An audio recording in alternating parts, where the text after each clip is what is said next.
반갑습니다.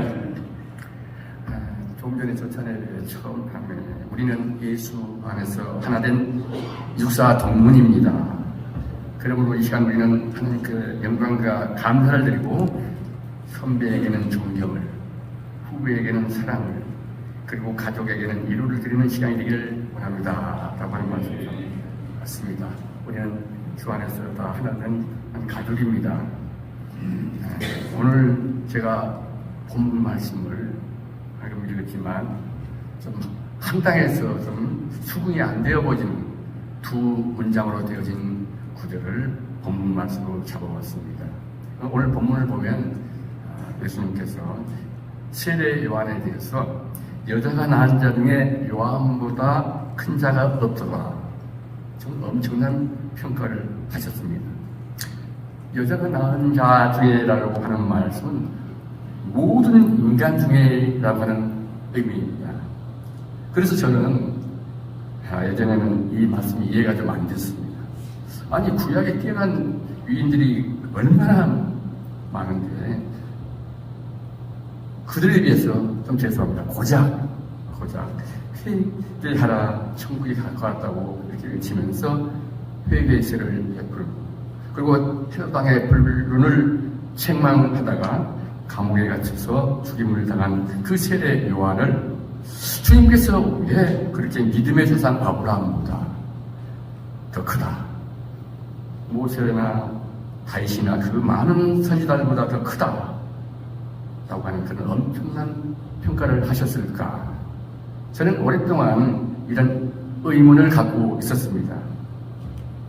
그러다가 제가 부활의 표적을 통해서 복음의 핵심을 깨닫고 나서야 비로소 이 말씀이 바로 이런 의미였구나 라고 이해하게 되었습니다. 제가 깨달은 복음의 핵심은 고린도전서 15장 3, 4절에 성경대로 그리스도께서 우리 죄를 열려 죽으시고 장사 지낸 바 되셨다가 성경대로 사흘 만에 다시 살아나사, 이런 말씀대로 예수 그리스도의 십자가와 부활이었습니다. 그런데 오늘은 제가 이제 표적으로서의 부활에 대해서 말씀을 나누려고 합니다. 이 표적으로서의 부활은 두 가지 의미가 있더군요. 하나는 역사적인 사실로서의 의미고, 또 하나는 영적인 의미, 신앙적인 의미, 복음적인 의미가 바로 그 두 가지 의미인 것입니다. 그래서 저는 이 시간은 역사적 사건으로서의 부활이 어떻게 예수님이 하나님의 아들이신 것을 증명할 수 있는가, 그리고 또 영적인 의미로서의 부활이 우리를 어떻게 예수님과 연합이 영원히 하나 된 존귀한 자가 되게 하였는가, 이것을 함께 나누면서 이것을 통해서 부활의 표적인 놀라운 능력이 마음속에 새겨지고 우리의 삶 가운데 이렇게 누려지는 복된 시간이 될 수 있기를 축원을 드립니다. 그런데 이상하게도 예수님께서는 세례 요한을 극찬하신 후에 곧바로 그러나 하고 그 앞에 말씀을 이렇게 안내는 말씀, 하나님의 나라에서는 극히 작은 자라도 그보다 크도다라고 하는 말씀을 덧붙이셨습니다. 예수님께서 왜 그런 말씀을 덧붙였을까요? 한마디로 말하면 사람들이 부활의 표적을 통해서 자기가 주인 되었던 죄를 깨닫게 되고, 죄를 짓게 된 것을 깨닫게 되고, 그래서 이것을 회개하고 예수님을 주님으로 영접함으로써 하나님의 자녀된 권세를 누릴 수 있기 때문에 이런 말씀을 하신 줄로 믿습니다. 그러니까 본질상 우리는 진노의 자녀였고 마귀의 자녀였고 하나님의 음수였습니다. 그랬는데 그런 자들이 하나님의 자녀가 되었으니 이게 얼마나 놀랍고 영광스러운 일입니까? 그래서 예수님께서는 믿음으로 예수님과 하나가 되고 하나님의 자녀가 된 우리를 향해서 하나님의 나라에서는 너희에게 극히 작은 자라도 요한보다 크다라고 말씀하신 줄 믿습니다. 그럼 여기서 제가 여러분에게 하나 묻겠습니다. 여쭤보겠습니다. 여러분은 자신이 세례 요한보다 더 크다고 믿으십니까? 네. 아브라함이나 또 모세나 다윗보다 더 크다고 믿으십니까? 제가 이 사실을 깨닫고 난 후에 이제 제 아내에게 물어봤어요. 여보, 우리는 아브라함보다 더 큰 자야. 그랬더니 우리 아내가 그러더라고요. 아니 여보, 우리가 어떻게 믿음의 조상인 아브라함보다 더 커? 말도 안 돼. 그렇게 이렇게 오히려 저에게 반문을 하더라고요. 하지만 예수님의 말씀은 우리가 확실하게 믿을 수 있는 하나님의 말씀이고 진리인 줄 믿습니다.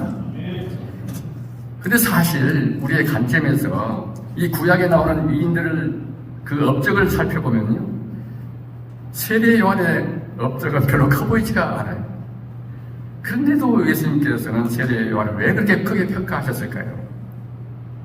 우리가 구약 성경을 보면 이 구약의 위인들은 그 업적이나 능력이 정말 대단했습니다. 그런데 그들은 예수님과 관련해서는 시간적으로 너무 멀리 떨어져 있어서 마치 모자이크 된 사진을 보는 것처럼 메시아가 정확히 누구인지 잘 안 보였어요. 그래서 그들은 그냥 희미하게 보이는 대로 그분은 아브라함의 자손으로 오실 것이다. 또 어떤 분은 유다의 자손으로 오실 것이다. 또 다윗의 자손으로 오실 것이다. 동정녀에게서 태어날 것이다. 베들레헴에서 나실 것이다. 그분은 우리 죄를 위해 죽으실 것이다. 그리고 다시 살아나실 것이다. 이렇게 퍼즐의 한 조각씩만 예언하는 것으로 그칠 수밖에 없었습니다. 그런데 세례 요한은 자기가 똑같은 사람임이 분명한 예수님께서 세례를 받으시기 위해 자기 앞에 딱 나오시니까 그분 앞에서 직접 그분이 이 땅에 오신 목적과 그분의 신분 정체성을 아주 분명하게 증언했습니다. 우리가 잘 아는 요한복음 1장 29절에 보면 이튿날 요한이 예수께서 자기의 나오심을 보고 가로되 보라 세상계를 지고 가는 하나님의 어린 양이로다. 그리고 1장 34절에서는 내가 보고 그를 하나님의 아들이심을 증언하였노라 라고 했습니다. 이 사실을 통해 우리는 예수님께서 사람들을 평가하실 때 예수님과의 근접성과 친밀성을 기준으로 그 크기를 평가했다는 사실을 알 수가 있습니다. 이 세례 요한은요, 구약의 어떤 위인들도 하지 못했던 그분의 길을 직접 실제적으로 준비를 했어요. 또 그분 앞에서 직접 이분이 바로 하나님의 아들이시다라고 증언을 했던 것입니다. 그러니까 주님께서 여자가 낳은 자 중에 요한보다 큰 자가 없도다라고 하신 말씀의 근거는 그가 얼마나 큰 능력을 행하고 업적이 많았느냐 남겼느냐 이것이 아니라 그의 사역이 예수님과 관련해서 얼마나 실제적이었느냐라고 하는 것을 우리가 알 수가 있어요. 이제 오늘날도 마찬가지입니다. 주님께서 크다고 칭찬하실 사람이 누구시겠습니까? 저는 전도를 많이 했어요. 저는 사역을 정말 크게 많이 했습니다. 큰 능력을 행했습니다. 이게 아니라 주님과 얼마나 친밀한 관계를 맺고 그분과 동행하면서 순종하는 삶을 살고 있는가 하는 것으로 평가하실 줄 믿습니다. 인류 역사상 예수님께서 죽음에서 부활하시기 전까지 사람들에게 예수님을 하나님의 아들이라고 공개적으로 증언한 사람은 아무도 없었습니다. 그렇기 때문에 최초로 그런 증언을 한 세례 요한을 예수님께서는 여자가 낳은 자 중에 가장 큰 자라고 극찬하셨던 것입니다. 그런데 여기에 의문이 하나 있습니다. 그것은 세례 요한이 사람이신 예수님을 하나님의 아들이라고 증언하게 된 근거가 무엇이냐 하는 것입니다.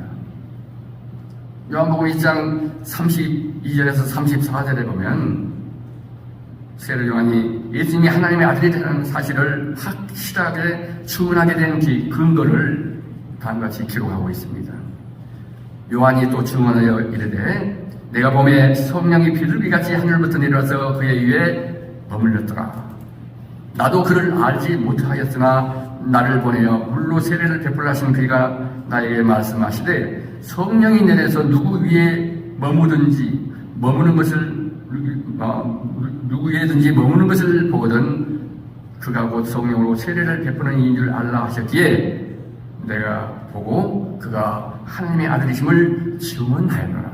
자기도 예수님이 누군지 몰랐다는 거예요. 사람인 줄 알았는데 소명이 비둘같이 그의 위에 머무는 이분이 바로 하나님께서 말씀하신 바로 그분이구나 라고 확신을 가지고 증언했다는 것입니다. 한마디로 말하면 그는 신비한 영적 체험을 통해서 예수님이 하나님의 아들이심을 알게 되었습니다. 어떤 체험입니까? 그는 하나님의 음성을 들었습니다. 그리고 그 음성대로 자신에게 세례를 베푸러 나오신 예수님 위에 성령께서 임하신 것을 두 눈으로 똑똑히 보았습니다. 그러니까 그는 듣고 보는 시청학적인 체험을 통해서 예수님이 하나님의 아들이라고 증언하였던 것입니다. 아마 여러분도 이런 체험을 했다면 의심의 여지가 없을 것이라고 생각합니다. 하나님께서요, 우리에게 성령의 임하신 것을 딱 보이면서 이는 내 사랑하는 아들이다 라고 하시면 그 사람은 감격해가지고 평생 그걸 붙들고 나는 주님을 만났다 라고 간증하면서 다니지가 하는 그런 생각이 듭니다. 다니지 않을까 그런 생각이 들어요. 그러니까 세례요한은 이런 엄청난 체험을 한 것입니다. 그런데 세례요한이 나중에 어떻게 됐습니까? 한마디로 좀 헷갈렸어요. 그가 감옥에 갇혀 있다 보니까 이분이 정말 메시아가 맞나? 하고 헷갈려 버렸어요. 그래서 누가복음 7장 본문 말씀 앞에 19절부터 20절에 기록된 것을 보면 요한이 자기 제자 두 사람을 예수님께 보냅니다.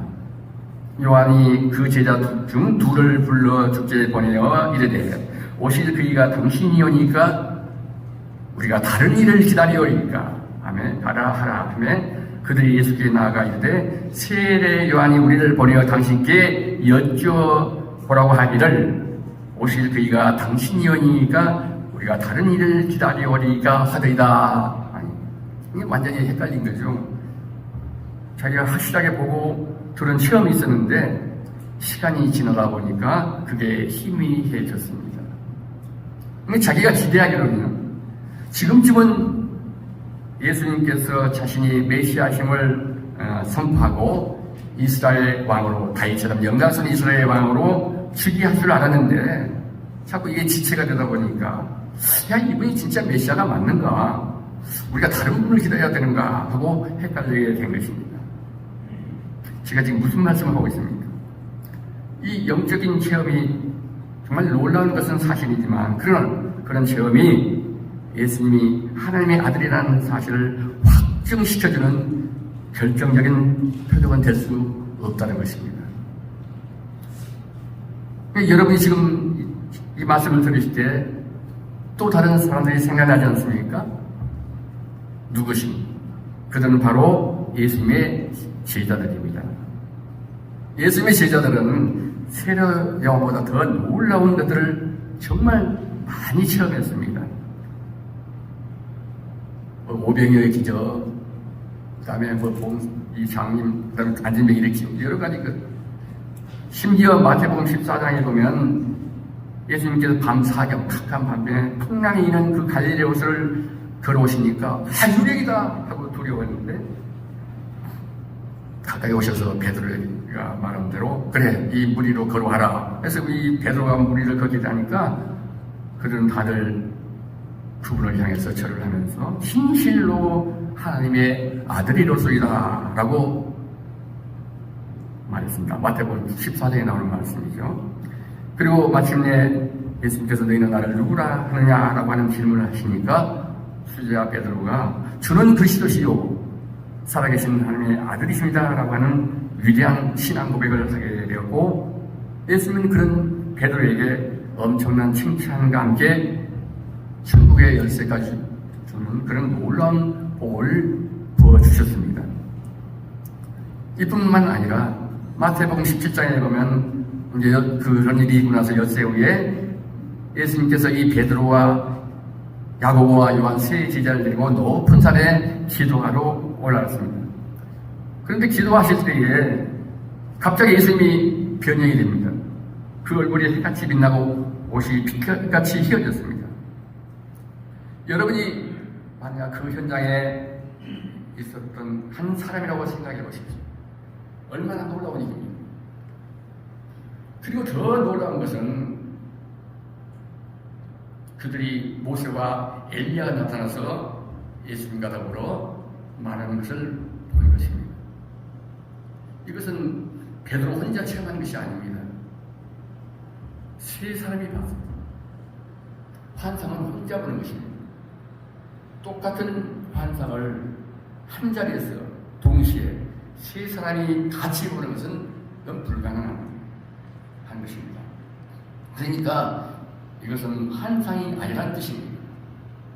베드로가 너무 좋아서 주님께 말하고, 주님, 여기다가 조각 세 개를 짓 때 하나는 모세를 위하여, 하나는 엘리야를 위하여, 하나는 주를 위하여 지겠습니다. 지금 베드로는 자기가 무슨 말 하는지도 모를 만큼 기절 직전인 것입니다. 더욱이 그들이 말할 때에 빛난 구름이 그들을 싹 덮으면서 구름 속에서 소리가 났습니다. 이는 내 사랑하는 아들이요 내 기뻐하는 자니 너희는 그의 말을 들을지어다. 아마 제자들은 너무나 놀라운 나머지 거의 기절 직전까지 갔었을 것으로 생각합니다. 여러분들은 안 그러시겠어요? 기도할 때 갑자기 몸이 뜨거워지면서 무예야 내가 너를 사랑한다 이러면 아마 와 하나님이 나를 하면서 아마 펄쩍 뛰실 것입니다. 아니 모세가 언제적 사람인데, 그리고 엘리야가 언제적 사람인데 갑자기 나타나서 예수님과 더불어 대화하고 있느냐 말입니다. 그러니 제자들이 얼마나 놀라겠습니까? 그런데 누구도 경험하지 못했던 그렇게 어마어마한 체험, 할멈물감에 빠질 정도로 놀라운 체험을 했고 위대한 신앙 고백을 했고, 그리고 죽어도 자기는 배신하지 않고 함께 죽겠다고 장담했던 베드로가 예수님이 잡힌 날 어떻게 됐습니까? 3번씩이나 부인했습니다. 3번째는 그냥 부인하는 것이 아니라 맹세하고 저주까지 했습니다. 불과 얼마 전 산에서 주님의 그 놀랍게 변화된 모습을 목격했음에도 불구하고 그는 그렇게 허무하게 무너지고 만 것입니다. 그냥 베드로뿐만 아니에요. 다른 제자들도 죽음이 두려워서 다 도망가고 말았습니다. 만약 제가 이런 체험을 했다면 난 절대로 흔들리지 않을 것이다 라고 저도 여러분들도 아마 이런 체험을 했다면 그렇게 생각하실지도 모르겠습니다. 그런데 아닙니다. 그보다 훨씬 수많은 체험을 한 제자들도 다 넘어지지 않았습니까? 왜 예수님께서 베드로가 죽어도 배신하지 않겠습니다? 아니다. 너는 잠시 후에 다국이 된 3번 나를 불려 어떻게 말씀하셨습니까? 그의 체험이 아무리 대단할지라도 그는 부활을 보지 못했기 때문에 예수님께서는 그렇게 말씀하신 것으로 믿습니다. 여러분, 마태복음 12장 38절에서 40절에 보면 서기관과 바리새인들이 예수님에게 질문합니다. 당신이 정말 하늘로부터 온 사람이라면 그것을 우리가 믿을 수 있는 표적을 보여달라. 그랬을 때 뭐라고 말씀하십니까? 요나의 표적밖에는 보일 표적이 없다. 악하고 음란한 세대가 표적을 구하나 요나의 선자 요나의 표적밖에는 보일 표적이 없다. 큰 물고기 뱃속에 3일간 있다가 똑같이 인자도 밤낮 3일을 땅속에 있다가 나옵니다. 그러니까 이 말씀은 부활밖에 없다는 뜻입니다. 내가 하나님의 아들인 것을 너희들이 알 수 있는 하시던 표적은 부활밖에는 없다라고 분명하게 말씀하십니다. 그러니까 이분이 하나님의 아들이심이라 이 사실을 믿을 수 있는 표적인 다른 것이 없다는 것입니다. 오직 부활의 표적밖에 없는 것이에요. 이게 너무 중요하기 때문에 요한 사도도 요한복음 2장에서 그 성전에 있는 그 정화 청소를 할 때에 사람들이 내가 무슨 권세를 그걸 하느냐 할 때도 똑같이 이 성전을 헐어라. 그럼 내가 3일에 다시 짓겠다라고 하는 것도 그들은 46년 동안 지은 성전을 생각했지만 예수는 이 성전된 자기 몸을 죽었다가 살아날 것을 말씀했다고 이렇게 말씀하고 있습니다. 그렇기 때문에 혹시 부활 외에도 다른 표적, 다른 증거가 있다고 주장하는 사람은 그 예수님을 이제 속된 말로 거짓말장애로 만드는 것이라고 봅니다.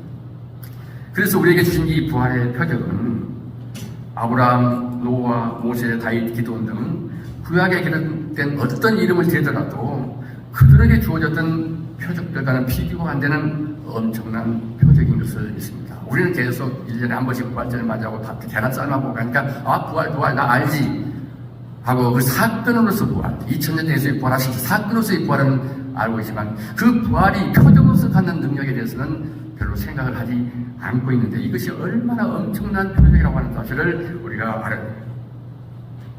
이 구약의 사람들에게 줬던 표적은 하나님이 그 사람 개인에게 일방적으로 물려주신 것도 있어요.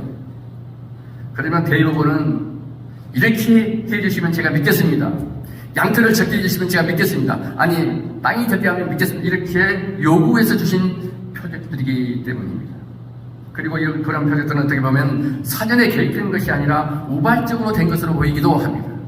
그런데 우리에게 믿을 만한 증거를 주신 이 부활의 표적은요, 하나님께서 창세부터 계속 예고하신 것입니다. 창세기부터 말라기까지 여자의 우선으로 메시아를 보내실 것이다. 그가 죽으실 것이다. 그리고 부활하실 것이다. 이것은 구약 전체를 통해서 계속 예고하셨습니다. 그래서 예수님께서는 요한복음 5장 39절에서 너희가 성경에서 영생을 얻는 줄 생각하고 성경을 상고하거니와 이 성경이 곧 내게 대하여 증거하는 것이로다. 구약 성경은 율법이 아니라 예수님을 증거한 복음서라고 하는 사실을 우리가 알 수가 있는 것입니다. 누가복음 24장에 보면 또 예수님께서 부활하신 예수님이 엠마오로 가는 두 제자에게 나타나셨습니다.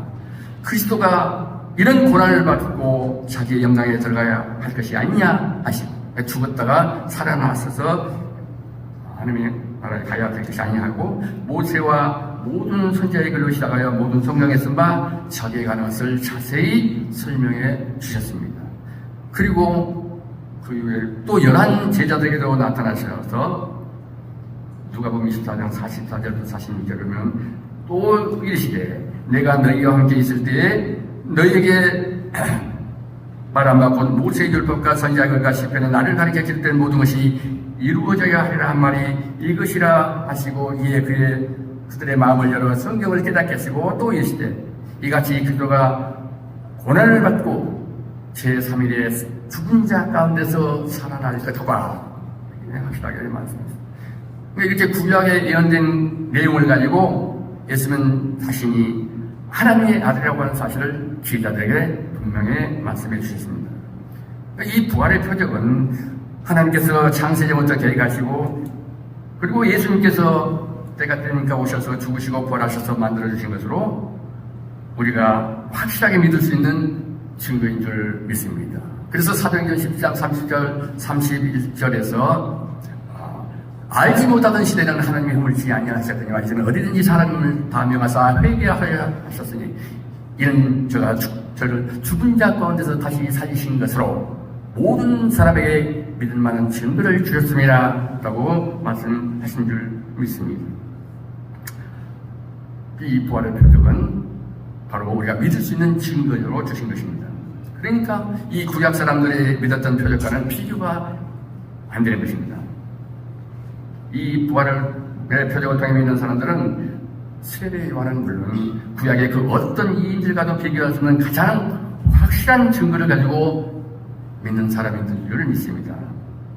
그렇기 때문에 제가 처음에 말씀드린 대로 예수님께서 그러나 하나님의 나라에서는 지극히 작은 자라도 그보다 크도다 이렇게 말씀하신 이유가 바로 여기에 있다는 것을 우리는 알 수 있는 것입니다. 예수님이 이 말씀은 그냥 우리 기분 좋으라고 그냥 주신 립서비스가 아니란 이야기입니다. 하나님의 아들이신 예수님께서 이 땅에 오셨습니다. 그리고 우리를 대신해서 십자가에서 죽으셨습니다. 그리고 사람들로 하여금 이 모든 예수님의 사역을 확실히 믿게 하시기 위해서 남은 다른 복음을 확실히 믿게 하시기 위해서 부활하셨습니다. 요한복음 2장 22절에 보면 그렇습니다. 죽은 자 가운데서 살아나신 후에야 제자들이 성경과 및 예수의 하신 말씀을 믿었더라. 부활하신 다음에야 비로소 구약 성경이 바로 예수님이 그래서 말한 것이구나. 예수님께서 지금까지 하신 말씀이 정말 진짜 말씀이었구나. 이렇게 믿게 됐어요. 그러므로 이 부활의 표적을 믿는다는 것은 그분이 십자가에 달려 죽었는데 부활하신 것을 보시니까 하나님의 아들이 분명하구나. 그리고 십자가의 죽음도 하나님의 아들이신 그분이 우리를 사랑하시기 때문에 대신 죽으신 것이 분명하구나. 어떤 분이 그랬어요. 내가 십자가 복음을 최고라고 생각할 때는 그 하나님의 은혜가 신의 물처럼 내게 임했는데 부활을 통해서 그 십자가의 죽음이 하나님의 아들의 죽음이고 분명하고 그분이 나를 사랑한다는 것이 확실하게 깨달으니까 그 예수님의 은혜와 하나님의 사랑이 정말 폭포수처럼 쏟아지는 걸 느꼈다라고 하는 그런 감정을 들은 적이 있습니다. 그리고 그분이 부활하신 것처럼 나도 장차 부활하게 되는구나. 그래서 도마같이 의심이 가득 찼던 제자 부활하신 주님을 만나고서 나의 주시며 나의 하나님이시다 이렇게 신앙 고백을 하게 된 줄로 믿습니다. 참으로 놀랍습니다. 지휘자들은 예수님과 3년 이상 동거하며 수많은 기적과 이적을 체험하면서도 예수님이 하나님의 아들이라는 것을 입으로는 말했지만 실제로는 믿지 않았습니다. 그런데 부활하신 예수님을 만나고 나서 비로소 그분을 나의 주, 나의 하나님으로 확실하게 믿게 된 것입니다. 그리고 사도행전 4장 33절 말씀 대로 사도들은 큰 번호로 주 예수를 부활을 증거했을 때 수많은 무리가 큰 은혜를 받았고 그래서 하루에 3,000명, 5,000명이 주 앞에 돌아온 놀라운 역사가 일어난 것입니다. 여러분, 새 지자들은 변화산에서 인류 역사상 그 누구도 경험하지 못했던 어마어마한 체험을 했지만 죽음의 두려움 때문에 예수님을 부인하고 말았습니다. 그러나 그들은 부활하신 예수님을 만나고 나서 순교하기는 그 순간까지 세례 요한처럼 정말 예수님이 하나님의 아들이셨나? 라고 하는 그런 의심을 결코 한 번도 하지 않았습니다. 세 제자들뿐만 아니라 제자들 모두가 다 확실하게 붙잡은 그 부활의 표적의 능력으로 순교잔을 마시기까지 흔들리지 않고 참된 증인의 삶을 살아가게 된 줄 믿습니다. 이제 말씀 마칩니다. 하나님께서는 독생자 예수님의 생명을 값으로 지불하시고 만들어주신 그 부활이라는 엄청난 표적을 통해서 우리에게 예수님은 우리를 위해 십자가에 죽으시고 부활하신 하나님의 아들이시다라고 하는 사실을 확신하게 해주셨습니다. 그리고 이것을 통해서 회개하고 예수님을 주로 영접해서 그분과 함께 동행하게 된 우리를 존귀한 하나님의 자녀로 만들어 주셨습니다. 그리고 그런 신분이 되어서 하나님 나라의 시민증을 하게 된 우리를 향해서 예수님께서는 하나님의 나라에서는 지극히 작은 자라도 여왕보다 더 크도다 라고 격려하시면서 축복하신 줄 믿습니다. 할렐루야. 기도하시겠습니다. 하나님 아버지 감사합니다.